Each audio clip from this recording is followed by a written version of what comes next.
Hello Internet, and welcome to my live reaction for To Your Eternity, chapter 158. When we last left our heroes, all of a sudden it looks like the present era is coming to an end.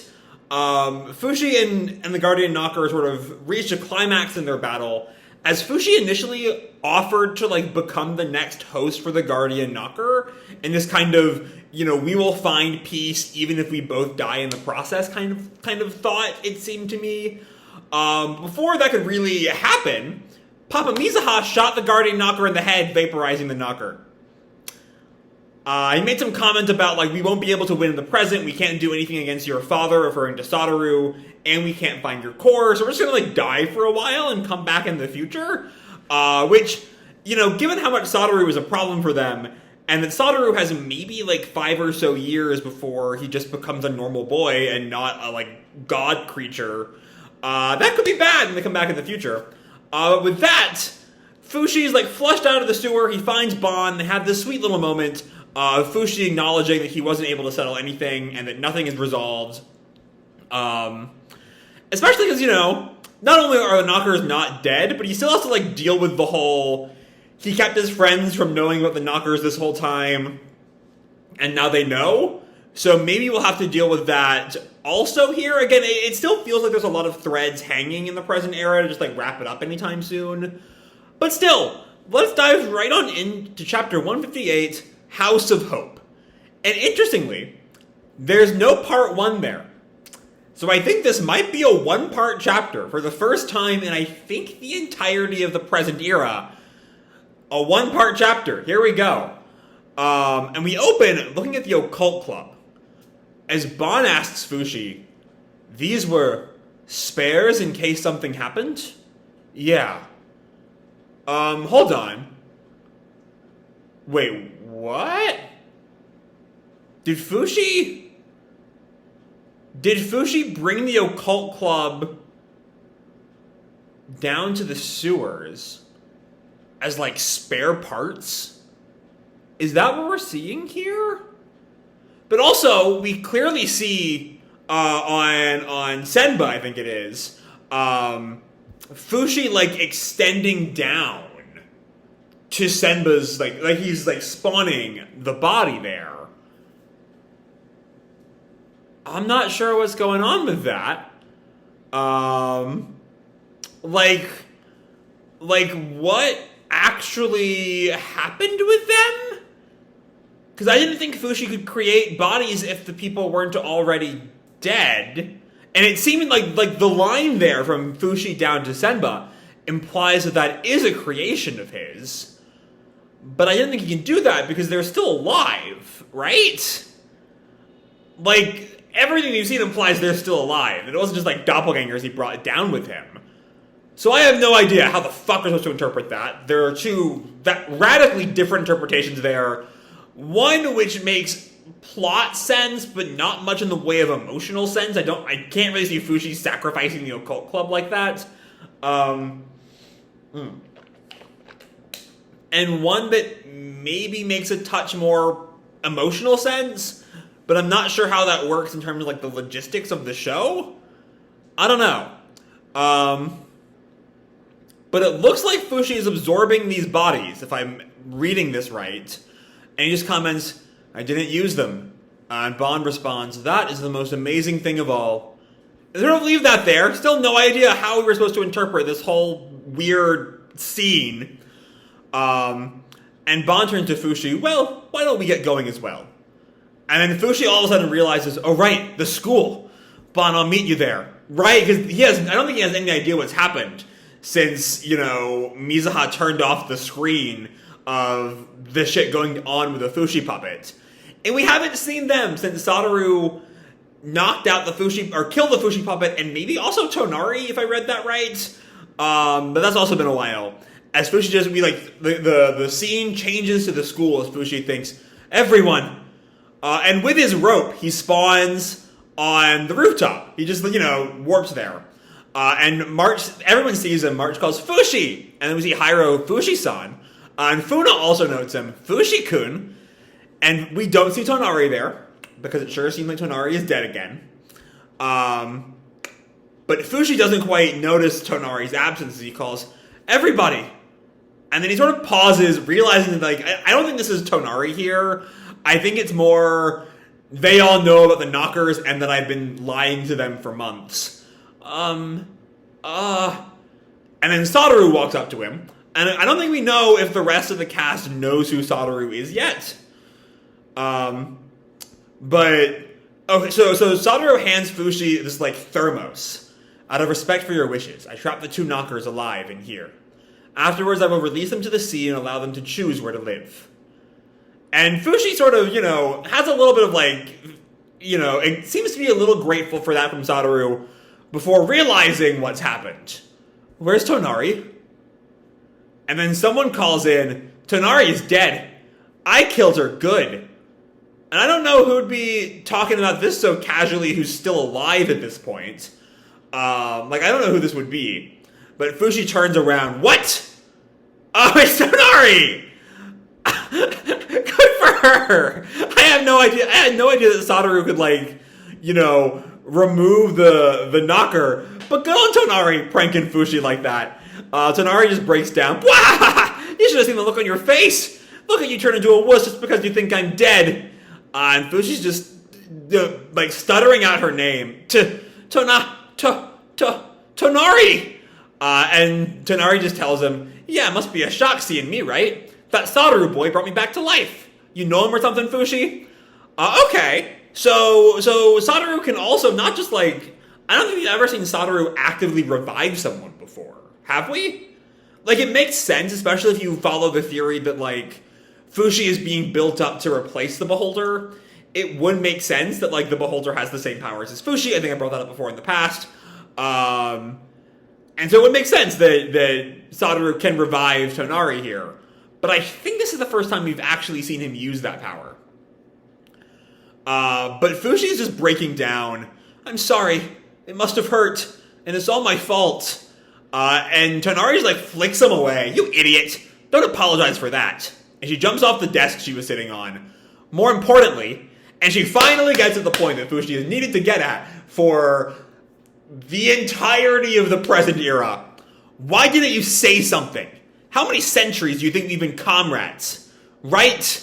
And, it's good for, finally, I kind of expected, as I've said in the past, some sort of big blowing up of their friendship as a result of this. But they seem to be, they're, frustrated with Fushi, but they seem to be handling it fairly well. As Kai chimes in, "Please rely on us." And Hyro, "Really?" And Messar just, glares at him, "You're getting a talking to." And Fushi's just sort of happy that everyone's sort of forgiven him. We see the Funa Gang in the background, still a little confused. And I will say, I'm still curious how Oima's going to, wrap up the present era, if that's what she's doing right now. But, the fact that this sort of big point of tension, about Fushi keeping all these secrets from everyone is sort of deflating like this, does kind of give the feeling that Oima sort of just wants to be done with the present era. Regardless of what more work there is to do here, she just sort of wants to move on. Which, I don't think I have any evidence to, prove one way or the other. It's just sort of the feeling I'm getting right now. I don't know. I might be making a mountain out of a molehill here, but we'll see. We come back down below with all the dead students. And Sadaru is also there. He uncaps his thermos. And is he dropping a knocker into this kid? Nagisa and I think that's Saki, right? One of the Nagisa's little friend, not Kasabe, the other one. Let me see if I can find her name. Yeah, Saki. Nagisa and Saki watch him do this in shock, and then everyone starts to wake up, including Tana Sensei, who is not the same person that Sadaru seemingly dropped that knocker into. Okay, so I'm still a little confused as to what that was meant to be. It also seems like some time has passed between page 6 and 7. Because, everyone's waking up now. Sadaru's nowhere to be seen. Kasabe and Funa are here. And it's Funa, gives Tana a hug from behind. "Tana-sen!" Huh? And Saki just cries out, "I'm so glad you weren't dead." And Tana looks around and sees all the devastation of the fight with the Fushi puppet. Huh? Whoa, what in the world happened here? And Funa, like, apologizes, we did that. And Saki, who seems much more, like, stable now that she's safe, gives this little, like, cute, like, mockingly cute, like, tee. And Tana reacts, what exactly did you do? And Funa gives her this, like, overly confident peace sign. We just fought a little bad guy. And then we seem to leave them there. Still a little bit unclear as to, like, what exactly Satoru did with the knockers, with the reviving. There's a lot of like, that Satoru scene is really weird. I don't know. But then we come back to the Aoki house. With Kazumitsu, who's looking around. That's odd. There's not a soul here. Where did they all go?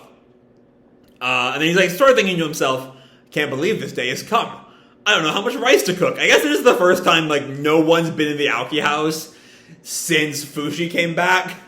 But then he hears a step outside. They're home?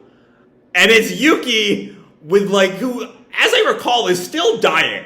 Because I think this scene confirms that, like, whatever we saw over with Fushi in the first page were, like, body doubles he had made. Which, again, still not quite sure how that would work if they were still alive, but okay. But Yuki, again, is still dying with the knocker water. But he's also brought a whole host of guardians. I blanked on his name. The asshole, the pedophile. I hate him. I'm gonna call him him. I don't like him.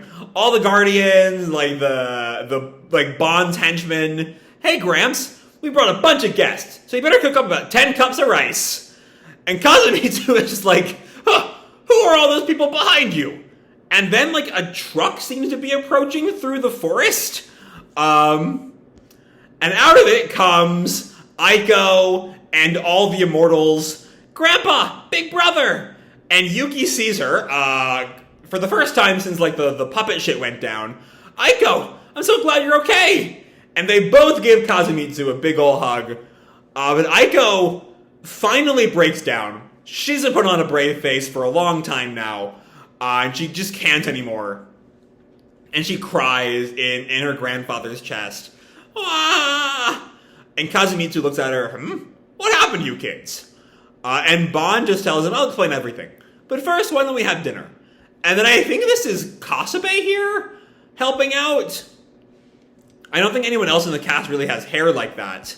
I'll help. And then we get to the Funa... Oh, no, it's not Kasabe. I think that's... Oh, no, that is Kasabe. That is Kasabe earlier. But we have the Funa squad here. All of them except Funa sort of, like, telling their story. Nagisa is going... And then the flames roared up. And Saki tells them all, you wouldn't believe what we went through. And Kazumitsu's just, like, you know, in shock. Woo! Messar tells them, you did good for a bunch of kids. Nagisa sort of, like, sharing the love here. Because Tonari-san was with us. But Tonari sort of denies, no, Aiko-chan did a lot more than me. Her quick thinking and resourcefulness really saved our butts. And Aiko sort of dithers there. Oh, I wouldn't have been able to do anything without the rest of you to help. Here you go, Satoru-kun. So now Satoru's also here. Alright, you know, one more person. We still don't know what the fuck Satoru got up to. Like, what was going on with the knocker back on page 6, but okay. And then we have this panel of Hanna watching, in particular, Aiko and Satoru, a little concerned, but also maybe a lot more than just Aiko and Satoru. And she just sort of comments, that's so great. Like, teamwork saved the day. And the Funa squad looks at her like that's, like, the lamest thing they've ever heard. And Hanna's just, huh? Did I say something wrong? And oh, right, because before they were all, like, slammed together to, like, try to not die, they were all at each other's throats. Huh? Did I say something wrong? And Saki just reacts, that's not what teamwork is. And Kasabe, I think this is Kasabe's nope there. Sort of like, yeah, you're kind of right, Hanna, even if these three have not quite gotten around to acknowledging it. Funa's, we're fighting the whole time. And Nagisa just yells, we're not on good terms at all. Then Nagisa sort of like changes topic. Oh yeah, what were you doing, Hanna-san? I heard you went somewhere with Yuki-kun and the others. We see outside, like, the surviving Guardians are also eating. I think, like, Tonari gives them something. You got plenty extra. Thank you. And Hanna responding to Nagisa. Oh, I went to help bring Mizuha back. Now we have to deal with if Mizuha really is staying dead. All of Hana's, like, lingering feelings for her that never really got an answer. Now that Mizuha is gone, they never will. And she, like, can't even say this part as she, like, thinks to herself, but it didn't work. And then she sort of, takes a moment to herself. She looks up, she sees something in the distance, I think. And she runs after it. Funa calls, Where's she going? Oh, and Mizuha is back! Mizuha did come back! Okay. Come on. She, like, grabs Mizuha's hand and pulls her back in as Mizuha, like, tears up. And we see both the real Papa Mizuha and Izumi are also back with Fushi. And yeah, they all just kind of live happily ever after there. Okay. So, there's a number of things I'm kind of concerned about, I still don't know what the deal is with those spare bodies Fushi made of the occult club. There is, of course, the mystery of what exactly was going on with Satoru. He sure seems to have dropped one of the knockers into a student. Like, he tells Fushi earlier on, right, on page 3, I think, I will release them to the sea and allow them to choose where to live. But that doesn't seem to be what happens here. It sure seems like he put at least one of the knockers in another student. And, I don't have the slightest idea why he would do that. Like, I don't know what his goal is. It seemed to me that Satoru is A-okay with wiping out the knockers, and that the only reason he spared the 2 knockers that were involved here is, like, as a favor to, oh shit! I just realized I misread the entire fucking thing. I was so confused, and I'm really dumb. Because if you look at that, it's the 4th panel on page 6. It looks like something is coming from the student's body. I feel really dumb now. What's happening there is he's taking the knockers out of the people and allowing them to come back to life. I'm stupid. No more questions. I'm just dumb. I missed that. I misread that entirely. Yeah, that's what happened. That makes much more sense. That's a reading that makes so much more sense. But still, with other things, I'm still trying to shake the feeling that this whole chapter and these whole last couple weeks, it just feels like Oima's. It reminds me, remember, if you've seen Titan, which most people have, I know. But like at the end of season 3, part 1, when the rocks just like fall on the Kenny squad, kind of like killing them off because like Isayama was bored with that storyline. That's kind of what it feels like. Everyone's a little upset at Fushi for like not telling them like that the knockers were back, but it was built up like it would be this huge like dividing point between Fushi and his friends, and it's just not really. It carries over that feeling from last week that like we're kind of rushing to move on, and I'm not quite sure how I like that. I don't know. And like it's not the first time a big climax in the series has sort of left me cold. I remember feeling like even ignoring all my other problems with Renrail, the ending in particular felt very much like. And then we just kind of stopped. And then the knockers just sort of were finished. There was no climax. It just sort of ended. And this isn't quite like that. This isn't quite a nothing kind of ending. There still is a climax. And it's built in this like threat of a future, even greater climax. But it still kind of feels like Oima is just sort of wrapping things up a little too quickly. I don't know. She might still turn all this around. As the arc goes on, or as the next arc comes in. But for now, it still just feels a little too simultaneously rushed and like kind of neat.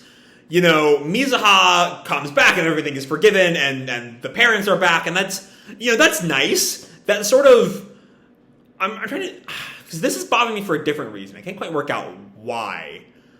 I feel like there wasn't enough done with Mizuha's, like, redemption here. Like, I'm completely changing topics here, I know, but it feels to me like we saw the, like, little, you know, glimmers of Mizuha starting to realize how badly she fucked up. But I think maybe if this scene at the end was told through Mizuha's perspective as opposed to Hanna's, it might have worked a little better. We could really see, you know, Mizuha, because we've seen in the past, as she realized that her friends cared about her to the end, even when she tried to, like, throw them away, they were still there. They refused to give up on her. And, like, you know, you can sort of extrapolate from that, her coming back to them. You know, the friends that never abandoned her are still here at the end. But I do think we maybe needed a little bit more of Mizuha's perspective at the end here, as opposed to giving this whole scene to Hanna. Like, it works if you think about it, but it requires a little bit too much thought for it to work, if that makes sense. Like, this is kind of an emotional climax, and I think it needs to be really obviously effective, and it's just not quite obvious enough, if that makes sense. Like, it works in the end, but it just maybe doesn't work as well as I want it to. I don't know. Which maybe is my thought for the whole resolution here. It all largely works. It all makes sense. But I can't help feeling like it could have been a little better, a little more emotional, a little more, you know, feeling like it was adequate to, like, measure up to all of the build-up we've had over all these years. Like, we've been in the present era for, like, 2+ years now, 2.5 years or so. And I don't feel like, if this is the climax of the present era, I'm not sure it quite measures up to all that. I don't know. Like, it largely works. And, like, you know, Yuki's boundless optimism, bringing every single person he's interacted with over the course of the present era to his house for one giant feast, is kind of the natural endpoint of the man's boundless optimism. So, like, I'm down for that as, like, a resolution to Yuki's character. But I don't know. Like, that's too minor a part of the chapter for me to really be focusing on it too much, even though it really does work as a climax to Yuki. But I don't know. It's still, you know, simultaneously feels like there's a lot of things that need to be resolved, and also that Oima's, like, resolving things at an uncomfortably breakneck pace. I don't know. I'm not sure. Maybe, like I kind of said last week, maybe in a couple chapters it'll be clear that Oima made the exact right choice, and everything's going to work out perfectly from a narrative standpoint. But for now, I'm still a little cautious where she's going with all this. But for now, it's largely working. I'll give it that, even if I'm a little iffy on some of the details. But yeah, all in all, the present era really is ending, and that still feels weird, but it's hopefully going to land on its feet. So with that said, I'm going to leave this video off here. Hope you'll enjoy the chapter and the video itself. If you did, feel free to drop me a like or subscribe, or, you know, do whatever makes you happy, you know? And as always, your life is your own, okay? Bye!